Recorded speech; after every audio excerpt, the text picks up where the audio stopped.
From the 1011 Now streaming studio, this is 1011's Morning Pulse. Sponsored by Murray Roofing.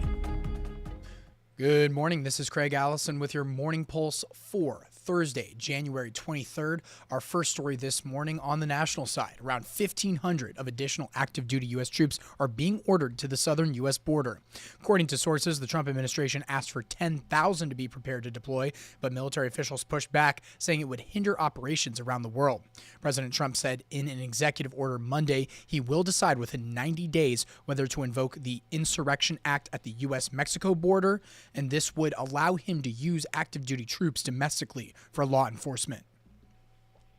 And speaking of which, on the local side, Lancaster County Sheriff's Office issued a statement in light of President Trump signing multiple executive orders involving immigration policies. Sheriff Terry Wagner said immigration enforcement is the responsibility of federal law enforcement, and local law enforcement does not have authority to enforce immigration violations.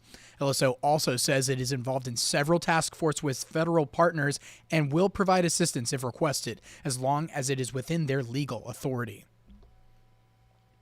Third story at the legislature. Omaha Senator Kathleen Koff began a heated discussion in yesterday's rules debates after introducing a rule change that never made it out of the Rules Committee. Change would require senators, unless they have a valid reason to abstain, to vote yes or no on issues.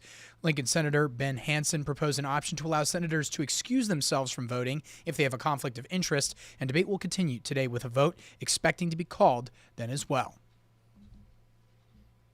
Fourth story, 27-year-old Joshua Balcom of St. Paul is accused of tying a dog's legs together and throwing them into an irrigation ditch last July and dying.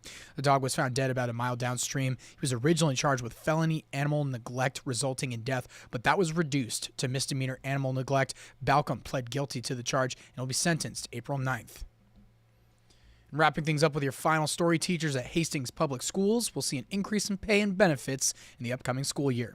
Board and Hastings Education reaching an agreement during Monday night's meeting. With the new deal, teachers will get a 4% increase in pay next school year and another 3.5% increase the following year. Superintendent says the agreement is important to keep good teachers in the district.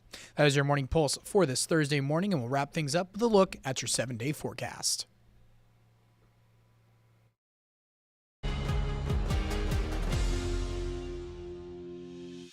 You've been listening to 1011's Morning Pulse. Watch, listen, stream on the 1011 Now app, on YouTube, or wherever you get your podcasts. Sponsored by Murray Roofing.